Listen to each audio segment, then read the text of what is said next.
Good afternoon. Good afternoon. Board is visible.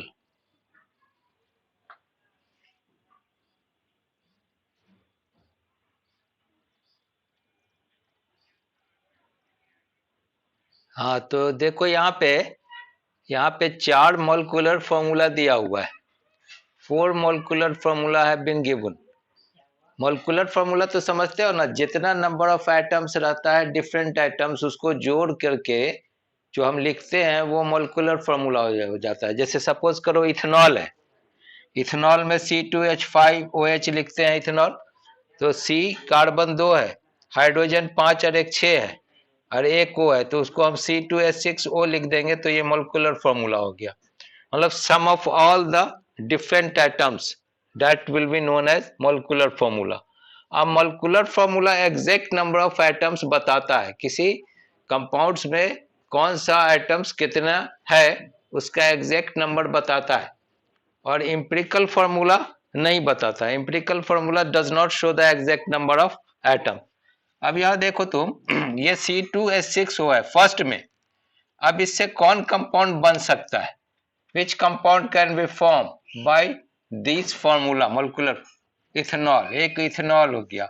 C2H5, हाँ एक ethanol हो गया। दूसरा बोलो, ईथर का एपोक्सी ग्रुप में ROR बताए थे ना, ईथर में, ईथर का ROR होता है, 2 मिथाइल ग्रुप बीच में O होता है, तो उसमें, हाँ तो अब इसको लिखो डाई मिथाइल ईथर अगर लिख दोगे CH3O CH3, तो यहाँ देखो तो 2 कंपाउंड बन गया इससे, जिसका दोनों का मोलिकुलर फॉर्मूला यही होगा। देखो इसमें C2H5 और एक हाइड्रोजन 6 और एक O हो गया इथेनॉल। और दूसरा देखो कार्बन 1 और एक कार्बन 1, 2 हाइड्रोजन 3 और 3 6 और एक O। दोनों से अगर क्वेश्चन ऐसा आ जाता है, ओलंपियाड में हो जहां भी हो, आगे भी तुम्हारे आगे के बारे में भी हम बता रहे हैं, ताकि ये कंपाउंड, ये जो चैप्टर है बहुत इंपॉर्टेंट चैप्टर है और बहुत ही अच्छा क्वेश्चन सब इससे आता है। हाँ एक चीज और बता दें कि आपका pre board examination just it will begin, notice has come to us, हम लोग के पास आया है। Just it will begin after the school will reopen. School खुलेगा उसके बाद हो सकता है फरवरी खत्म हुआ, मार्च में आपका pre board exam will begin. समझे? तो आप उसके लिए रेडी रहे, प्रिपेयर रहे कि योर पूरे सेकेंड टर्म का जो भी सिलेबस है उससे प्री बोर्ड एग्जाम होगा। और हम नेक्स्ट जो क्लास होगा केमिस्ट्री का, उसमें हम पीरियोडिक क्लासिफिकेशन ऑफ एलिमेंट्स से स्टार्ट कर देंगे और 4 और 5 डेज में वो चैप्टर खत्म हो जाएगा, ज़्यादा लेंथी नहीं है वो। तो अभी हम ये जो बता रहे हैं, ये इथेनॉल और डाई मिथाइल ईथर, ये 2 कंपाउंड बन रहा है। इन दोनों का रिलेशन क्या है? What are the relation ethanol and dimethyl ether? ये मोलिकुलर फॉर्मूला तो ये बनाया। इन दोनों का स्ट्रक्चर डिफरेंट होगा, प्रॉपर्टीज, केमिकल प्रॉपर्टीज डिफरेंट होगा। तो what are the relation between ethanol and dimethyl ether? ROR नहीं, ROR तो वो तो फंक्शनल ग्रुप है ना बाबू। डिफरेंस क्या है इन दोनों में? Molecular formula same, structure different. तो व्हाट इज इस कॉल, इसको क्या बोलते हैं? आइसोमर्स बोलते हैं, राइट? आइसोमर्स बोलते हैं ना। अगर कोई आपसे ऐसा क्वेश्चन पिछले कई सालों से पूछा जाता था, जब कंप्लीट सिलेबस होता था, बहुत इंपॉर्टेंट क्वेश्चन इससे आता था और बच्चे कंफ्यूज हो जाते थे, और 5 नंबर का ये क्वेश्चन रहता था कि ये मोलिकुलर फॉर्मूला दिया हुआ है and you have to find the formula which compound will be formed, what is the structure of it and what are the relation of it। तो यहाँ पे देखो 2 कंपाउंड तो तुमने बता दिया, ethanol and dimethyl ether. Structure भी लिखोगे तो structure you can write it, और इसका रिलेशन एक्चुअली है कि ये आइसोमर्स है। और हायर क्लास में जब जाओगे तो आइसोमर्स का बहुत सारा टाइप है, पोजिशनल आइसोमर्स, फंक्शनल आइसोमर्स, है ना, बेटामेरीज, उसके बाद 2 3 है tautomerism. They are so many types of isomerism. तुम्हें उतना टाइप्स नहीं जानना है, ये जानिए कि ये दोनों का रिलेशन आइसोमर्स का है, बिकॉज दोनों का मोलिकुलर फॉर्मूला सेम है, स्ट्रक्चर डिफरेंट है। और ये ऐसे आइसोमर्स का जिसका फंक्शनल ग्रुप भी डिफरेंट हो, इसको फंक्शनल आइसोमेरिज्म कहा जाता है। ये ईथर है, ये अल्कोहल है, दोनों का फंक्शनल ग्रुप डिफरेंट है। That's why this isomers will be known as functional isomers. Type of isomers में फंक्शनल आइसोमर्स हो जाएगा। हमने बताया था उस शुरू में कि बुट 1 इन एंड बुट 2 इन ये भी आइसोमर्स है, लेकिन वहां पे वो जो आइसोमर्स होगा वो पोजिशनल आइसोमर्स हो जाएगा, इसलिए कि दोनों अल्कीन का मेंबर है और वहां अल्कीन का पोजीशन, डबल बॉन्ड का पोजीशन चेंज हो गया, एक 1 पे चला गया, एक 2 पे चला गया। That's why that isomers will be known as positional isomers. तो टाइप नहीं जानना है, सिर्फ आपको जानना है कि ये आइसोमर्स है। ये एक तो पहला हो गया। दूसरे में क्या बनेगा जी, सेकेंड का बताओ तो। C4H8O में कौन सा कंपाउंड, हाँ बोलो क्या बनेगा? बुटेनल। बुटेनल देखो यहाँ पे C3H7CHO, एक तो ये बन गया, एक बुटेनल हो गया, 3 कार्बन एक कार्बन, 4, 7 और 1 8 और O, ये अल्डिहाइड ग्रुप है, फंक्शनल ग्रुप। और कार्बन 4 हो गया, इसलिए ये कंपाउंड बन गया बुटेनल। लिखते जाओगे, you will right it, copy पे लिखोगे इसको, you will right on the copy. ये हो गया बुटेनल। नेक्स्ट कंपाउंड क्या बन सकता है, नेक्स्ट बताओ। एक तो बुटेनल बन गया, राइट। नेक्स्ट कंपाउंड क्या होगा? हाँ तो बुटेनल डिहाइड तो हो गया, बुटेनल IUPAC नेम हो गया, अब बुटेनल डिहाइड कॉमन नेम हुआ, तो ये तो एक बन गया। दूसरा इससे और कौन सा कंपाउंड बन सकता है बताओ? कीटोन ग्रुप में बनाओ, कीटोन ग्रुप पे क्या बन सकता है?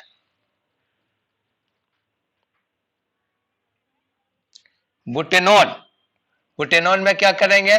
C2H5CO and CH3, C2H5CO CH3। देखो तो कार्बन 2 एक 3 एक 4, ठीक है। हाइड्रोजन 5 या 3 8 हर एक को, ठीक है। ये 2 एक 3 एक 4 कार्बन, 5 हाइड्रोजन है 3 8 हो गया वो, ठीक है। ये हो जाएगा बुटेनोन। एक हो गया बुटेनल, एक हो गया बुटेनोन। समझ में आया जी? किसी को कोई प्रॉब्लम है? ये बुटेनोन हो गया। इसको इथाइल मिथाइल कीटोन भी बोलेंगे। एक तरफ इथाइल, दूसरे तरफ मिथाइल ग्रुप, तो ethyl methyl ketone common name. और ऐसे 2 कार्बन एक 3 एक 4 कार्बन हुआ और कीटोन ग्रुप है, तो लास्ट में ओन लगता है IUPAC नेम में, तो बुटेनोन हो गया। तो ये बुटेनोन एंड बुटेनल, इस मॉलिक्यूलर फॉर्मूला से क्या बन गया? एक बन गया बुटेनल और दूसरा बन गया बुटेनोन। स्ट्रक्चर भी लिख सकते हो, you can write the structure also. What will be the structure?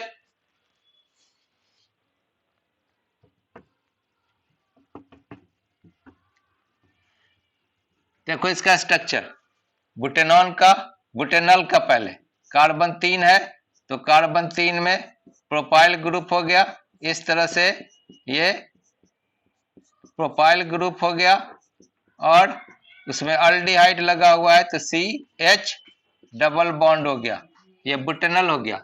और बुटेनॉन का स्ट्रक्चर 2 इथाइल ग्रुप है, तो 2 इथाइल ग्रुप हमने, एक इथाइल इधर इथाइल लगा दिया, और C double bond O,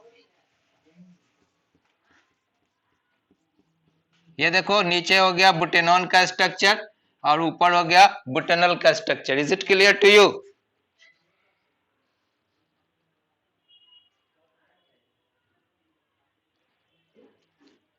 clear है? इन दोनों का भी रिलेशन वही हो गया जी, बोथ आर आइसोमर्स। ये देखो C4H8O से कंपाउंड बन गया बुटेनल, इसको बुटेनल डिहाइड भी बोलते हैं कॉमन नेम में, ये बुटेनोन है। और ethyl methyl ketone common name हो गया, ऐसे IUPAC नेम हो गया बुटेनोन, चूंकि कीटोन ग्रुप है और 4 कार्बन है। समझ गए? ये स्ट्रक्चर बता दिया।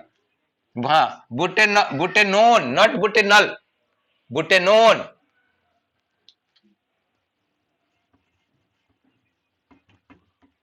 हाँ, it is ketone group, right. अब देखो यहाँ पे ये 2 हो गया। अब तुम थर्ड में C3H6O, C3H6O से क्या क्या बनेगा? क्या बनेगा? हाँ, प्रोपेनल। C2 H5CHO, एक हो गया प्रोपेनल, 2 कार्बन एक 3 कार्बन, और हाइड्रोजन 5 एक 6O, ये हो गया प्रोपेनल, या इसको प्रोपेनल डिहाइड भी बोलेंगे। और दूसरा क्या बनेगा, नेक्स्ट कंपाउंड बताओ, प्रोपेनॉन। नेक्स्ट कंपाउंड हो जाएगा प्रोपेनॉन, CH3CO एंड CH3 हो गया। इसको डाइमिथाइल कीटोन भी बोलेंगे। और propanone 1 2 3, 3 carbon, hydrogen 3 6O, 1 2 3 carbon, hydrogen 6O। इसको प्रोपेनॉन 3 कार्बन है और कीटोन ग्रुप का मेंबर है, इसलिए इसको प्रोपेनॉन बोलेंगे, प्रोपेनॉन, प्रोपेनॉन। और ये हो गया तुम्हारा प्रोपेनल, IUPAC में propanal, NaL, propanal and propanone, इन दोनों का भी रिलेशन वही होगा जी। दोनों का रिलेशन क्या होगा, आइसोमर्स। किस टाइप का आइसोमर्स, फंक्शनल आइसोमर्स, राइट। ये तुम्हें जब शुरू में, ये बहुत इंपॉर्टेंट क्वेश्चन था, समझे। अब देखो यहाँ पे, अब देखो यहाँ पे O2 आ गया। नेक्स्ट देखो, फोर्थ मेंबर में सब में OO था, तो इसलिए तुमने किसी में अल्कोहल चुना, किसी में अल्डिहाइड, किसी में कीटोन। यहाँ पे O2 आ गया। O2 आने का सेंस समझते हो ना, कि या तो वो एसिड ग्रुप होगा या ईस्टर ग्रुप होगा, क्योंकि एसिड में COOH होता है और ईस्टर में RCOO होता है। तो ये कंपाउंड आइदर एसिड कंपाउंड का होगा या ईस्टर का होगा। तो अब इससे कौन कंपाउंड बन सकता है, C2H4O2 से, which compound can be form,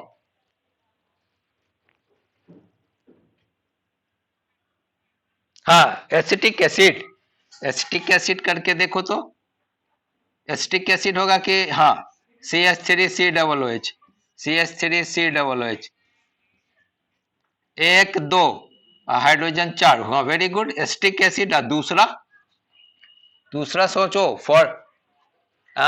very good, methyl formate, formic acid से लास्ट का हाइड्रोजन हटा दिया और उसमें मिथाइल ग्रुप लगा दिया, मिथाइल फॉर्मेट हो गया। देखो है ना, दोनों का मोलेकुलर फॉर्मूला देखो तो, एक कार्बन एक हाइड्रोजन और 3 हाइड्रोजन, 4 कार्बन, 1 और 1 2, ऑक्सीजन 2, मिल गया। इसका भी मोलेकुलर फॉर्मूला ये है, इसका भी मोलेकुलर, एक एसिटिक एसिड हो गया, एक ईस्टर ग्रुप में मिथाइल फॉर्मेट हो गया, ठीक है। इज इट क्लियर, ये कंपाउंड।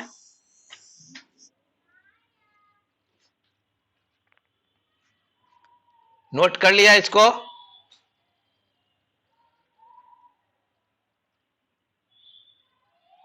हाँ। इसका स्ट्रक्चर कैसे लिखेंगे, एसिटिक एसिड का स्ट्रक्चर लिखना है और मिथाइल फॉर्मेट का स्ट्रक्चर लिखना है। एसिटिक एसिड का स्ट्रक्चर लिखना है तो मिथाइल ग्रुप जो है उसका हम स्ट्रक्चर लिखेंगे। देखो एसिटिक एसिड का स्ट्रक्चर लिखेंगे CH3COH, तो CH3 ये हो गया मिथाइल ग्रुप, और कार्बोक्सिल ग्रुप का C double bond and OH, ये हो गया तुम्हारा एसिटिक एसिड का स्ट्रक्चर फॉर्मूला। और मिथाइल फॉर्मेट का फॉर्मूला लिखेंगे HCOCH3, HCOCH3, तो HC डबल बॉन्ड एक सिंगल बॉन्ड, यहां याद रखना फॉर्मेट में या एसीटेट में एक डबल बॉन्ड होता है वो, और एक सिंगल बॉन्ड, और दूसरा मिथाइल ग्रुप लास्ट में लगेगा। इज इट क्लियर, ये एसिटिक एसिड हो गया, ये मिथाइल फॉर्मेट हो गया, दोनों का स्ट्रक्चर देख लिया। ये ईस्टर ग्रुप का, ये ईस्टर ग्रुप है, C double bond and single bond, एक डबल बॉन्ड एक single bond, that is very important structural formula. Now it is clear.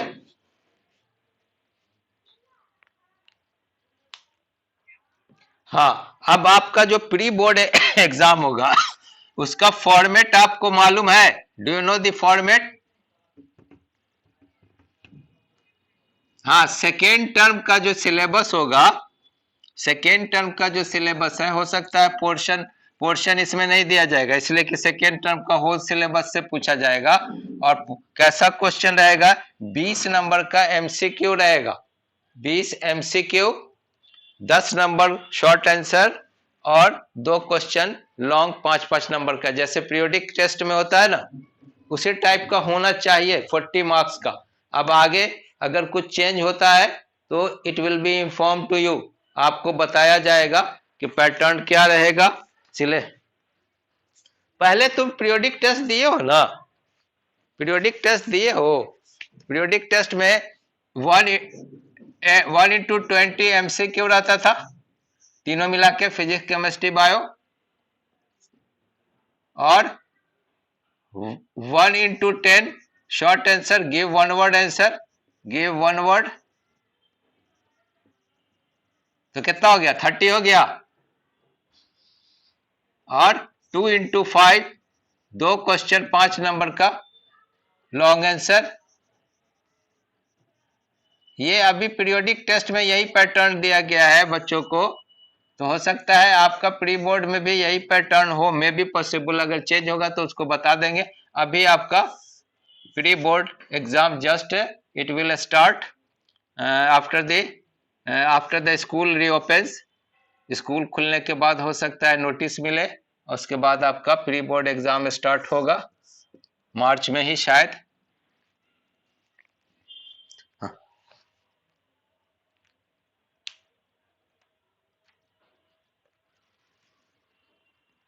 हाँ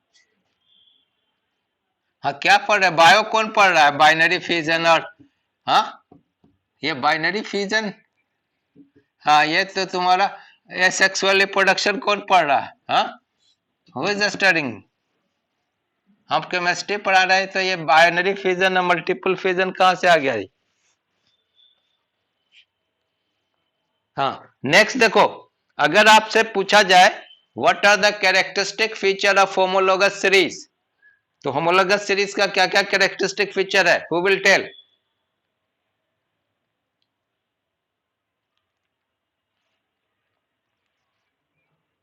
हाँ पहला तो है,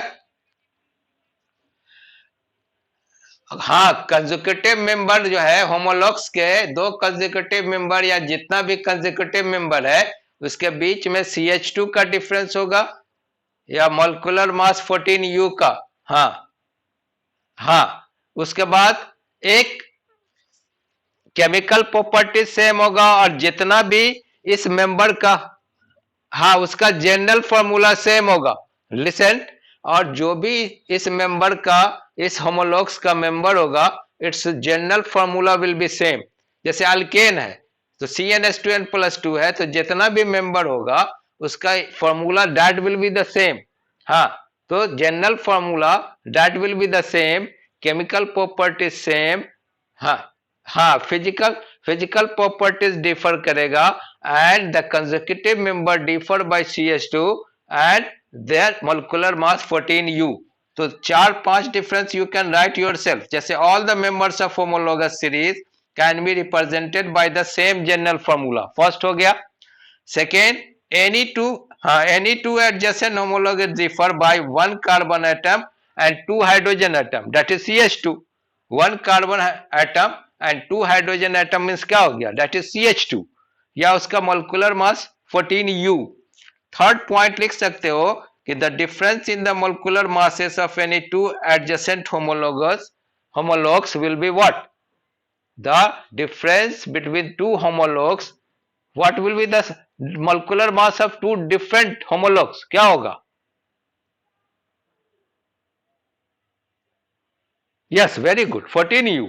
CH2 का डिफरेंस मतलब कार्बन 12 हाइड्रोजन 2, तो 14U, very nice. And all the compounds of A homologous series show similar chemical properties, and the members of a homologous series show a gradual change in their physical properties। और जो भी homologous series का member होगा उसमें एक gradual change होगा in its physical properties. तो अगर आपसे 5 नंबर का या 4 नंबर का question, what are the characteristic feature of isomerism, ये सॉरी होमोलोगस सीरीज, तो you will write very easily, आसानी से लिख सकते हो। तो हाँ, अब देखो इस चैप्टर में कुछ ये जो है रिएक्शन सब आता है, जैसे एक रिएक्शन आता है, ये टाइप्स ऑफ रिएक्शन इस ऑर्गेनिक कंपाउंड में, एक आता है कंबशन। तुमने टाइप्स ऑफ रिएक्शन जो पहला चैप्टर है उसमें भी पढ़ा होगा, कंबशन। और उसके बाद इसमें एक एडिशन रिएक्शन आता है, एडिशन वहां पढ़े होगे, हाँ अरे ये तुम्हारे ऑर्गेनिक कंपाउंड्स में है। एडिशन रिएक्शन वहां कॉम्बिनेशन पढ़े होगे, टाइप्स ऑफ रिएक्शन में कॉम्बिनेशन पढ़े होगे। ये addition reaction is quite different from combination reaction. और एक पढ़ोगे सब्स्टिट्यूशन रिएक्शन। अरे हट गया तो क्या हो गया, हट गया तो हट गया, हम तो पहले ही बोल दिए हैं कि हम तुमको पढ़ा देंगे। हाँ, हट गया, ये उस चैप्टर से हट गया तो व्हाट हैपेंड। मैं पढ़ा दे रहा हूं, तुमको फायदा करेगा ना कि नुकसान करेगा, ये बताओ ना हमें।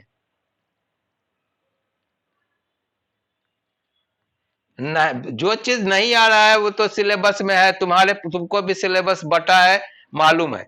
हम ये बता दे रहे हैं। कंबशन में पढ़ोगे, क्या पढ़ते थे कि ये कंबशन मीन्स क्या होता है, what is the meaning of combustion? It means heating. Combustion का मतलब क्या होता है? हाँ, यस, कंबशन मीन्स होता है कि heating of substance strongly in excess of oxygen, that is. तो कोई भी हाइड्रोकार्बन जब जलता है इन प्रेजेंस ऑफ ऑक्सीजन, तो विच प्रोडक्ट इज ऑब्टेन? जैसे मीथेन है, CH4, ऑक्सीजन के प्रेजेंस में इसको जलाओगे, हाइड्रोकार्बन, कोई भी हाइड्रोकार्बन हो, अल्केन हो, अल्कीन हो, अल्काइन हो, तो ये देता है कार्बन डाइऑक्साइड प्लस H2O। इसका प्रोडक्ट क्या होता है जी? Carbon dioxide plus water, and huge amount of heat is released, that is exothermic reaction। huge amount of heat is released that is called exothermic reaction।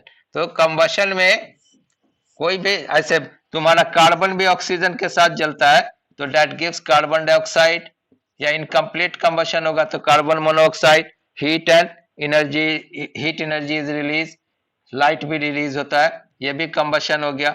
Magnesium के ribbon को तुम जलाते हो ऑक्सीजन में, ये मैग्नीशियम ऑक्साइड का formation करता है, it is also combustion reaction. Mainly क्या होता है कि ऑर्गेनिक कंपाउंड में हाइड्रोकार्बन जब बर्न करेगा इन प्रेजेंस ऑफ ऑक्सीजन, तो which compound will be form, product क्या बनेगा?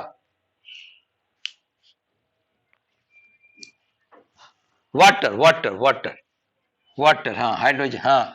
तो ये हो गया कंबशन रिएक्शन।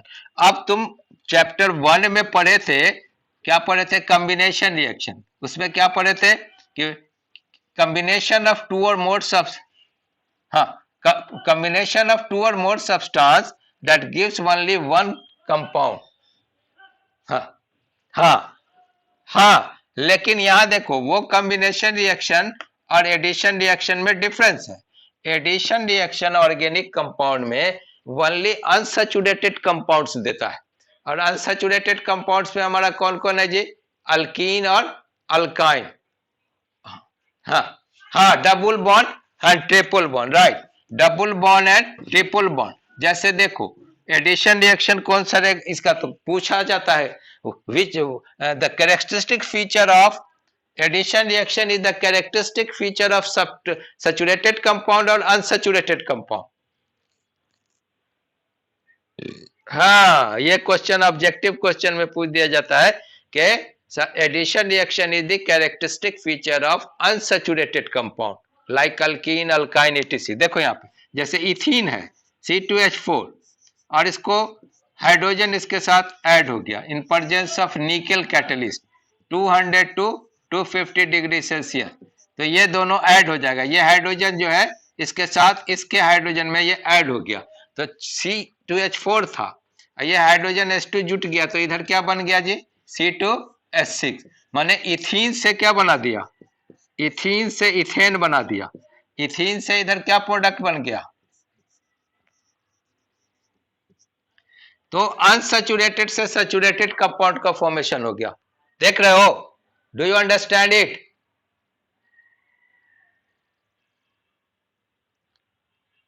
हाँ, देखो, एडिशन रिएक्शन, हाँ, अल्कीन का मेंबर हाइड्रोजन ऐड हुआ तो ये क्या बन गया? अल्केन बन गया। अनसैचुरेटेड से सैचुरेटेड कंपाउंड इथेन बन गया, इथीन टू इथेन, समझे? इथीन टू इथेन बन गया, अनसैचुरेटेड कंपाउंड से saturated. This reaction is known as addition reaction. वहां तुम पढ़े थे, वहां क्या पढ़े थे? इनऑर्गेनिक कंपाउंड्स में टाइप्स ऑफ रिएक्शन में कॉम्बिनेशन रिएक्शन। तो हाँ, नहीं नहीं, only single compound is form by combination of two or more substances, दो या दो से ज्यादा सब्सटेंस मिल करके एक सिंगल कंपाउंड का फॉर्मेशन करता था। यहाँ पे एडिशन रिएक्शन मीनिंग सेम लगता है, कॉम्बिनेशन का मतलब कि एडिशन, लेकिन नहीं, addition reaction will only takes place in unsaturated compound.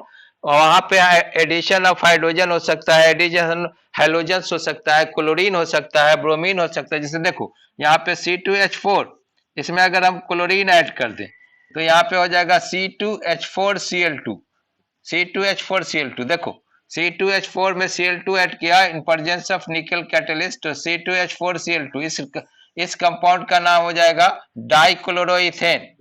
इस कंपाउंड का नाम हो जाएगा डाइक्लोरोइथेन।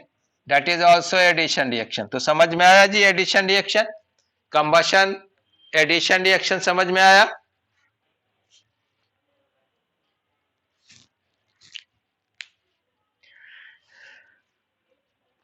कि नहीं? हाँ, अब एक और रिएक्शन है इसमें जो ऑर्गेनिक कंपाउंड में यूज होता है, दैट इज सब्स्टिट्यूशन रिएक्शन। वो बता देते हैं।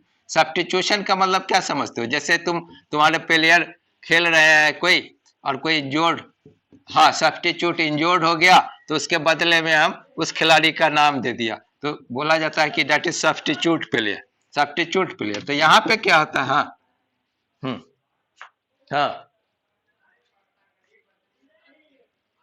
हाँ, हाँ, उसके सेम कंपोजिशन का दूसरे कंपनी का दवा ले आओ तो वो सब्स्टिट्यूट हो गया, मैंने कंपोजिशन सेम है लेकिन दवा का काम एक ही है। सब्स्टिट्यूट का मतलब ये हुआ कि उस दवा कंपनी का नाम अलग अलग, जैसे हम एसिलॉक खाते हैं गैस के लिए, कोई इनो खाता है, कोई पेंडी खाता है, तो सब अलग अलग कंपनी का नाम है लेकिन सब बनता है उसका सेम कंपोजिशन है, तो अलग अलग ये सब्स्टिट्यूट हो गया। गैस्ट्रिक की दवा का ये सब्स्टिट्यूट हो गया, राइट। तो सब्स्टिट्यूशन रिएक्शन में तुम्हारा वहां के कौन से रिएक्शन से मिलता जुलता है जी? सब्स्टिट्यूशन रिएक्शन बताओ तो। डिस्प्लेसमेंट रिएक्शन से। वहां क्या पढ़े थे? सिंगल डिस्प्लेसमेंट एंड, हाँ, सिंग, हाँ, डिस्प्लेस कर देता था, जैसे एसिड के साथ रिएक्शन करता था, सॉल्ट बनाता था, हाइड्रोजन दे देता था, है ना, उसके हाइड्रोजन को डिस्प्लेस करता था। यहाँ पे सब्स्टिट्यूशन रिएक्शन में क्या है कि जैसे मीथेन है, क्लोरीन के साथ रिएक्शन करेगा तो ये क्या करता है कि ये क्लोरीन एक हाइड्रोजन को हटा देता है। हाँ, वेरी गुड, तो ये तो जानता है, अरे राम, तो कहता है कि हम पढ़े ही नहीं है ये सिल। हाँ, तो ये हो गया, this reaction is substitution reaction. यहाँ मीथेन क्लोरीन के साथ रिएक्शन किया तो क्लोरोमीथेन या मिथाइल क्लोराइड बनाया, और हाँ, हाँ, सनलाइट के प्रेजेंस में, वेरी गुड। और C2H6 इथेन क्लोरीन के साथ रिएक्शन किया तो ये बना दिया C2H5Cl ethyl chloride and HCl, इसको बोलते हैं क्लोरोइथेन, इसको बोलते हैं क्लोरोमीथेन। ये हमारा सब्स्टिट्यूशन रिएक्शन हो गया। समझ में आया जी? Is it clear to you? Saturated hydrocarbon के एक हाइड्रोजन को हैलोजन ये करता है, सब्स्टिट्यूट वहां से हटाता है और अपने टेक्स द प्लेस, और ये HCl, एक H और ये Cl मिल करके इधर HCl हो गया, तो मिथाइल क्लोराइड या क्लोरोमीथेन, इथाइल क्लोराइड या क्लोरोइथेन का फॉर्मेशन होता है, that is called substitution reaction. Is it clear? तो आज टाइप्स ऑफ रिएक्शन में इसमें ये अलग से दिया हुआ है, कंबशन, एडिशन रिएक्शन और सब्स्टिट्यूशन रिएक्शन, ठीक है।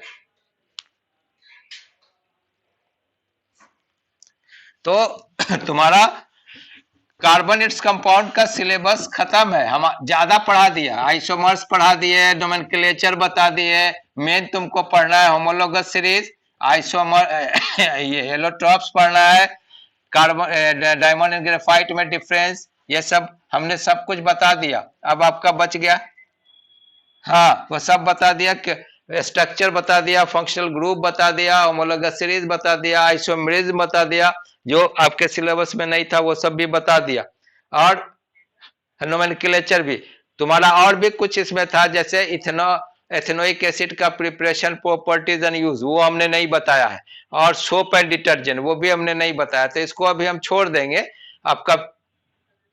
हाँ, हाँ, तो आप तुमको हम पीरियोडिक क्लासिफिकेशन ऑफ एलिमेंट्स अगले क्लास में शुरू करेंगे और उसके बाद उसको खत्म कर देंगे, तो टाइम रहेगा अगर तो हम सोप एंड डिटर्जेंट या इथेनॉल या इथेनोइक एसिड के बारे में बता देंगे। कल किसी ने एक क्वेश्चन पूछा था मोलासेस के बारे में, तो शुगर, केन शुगर से, ईख के रस से जो हम तैयार करते हैं शुगर, तो उसमें जो गाढ़े रंग का ब्राउन लिक्विड जो होता है उसी को मोलासेस कहा जाता है, समझे।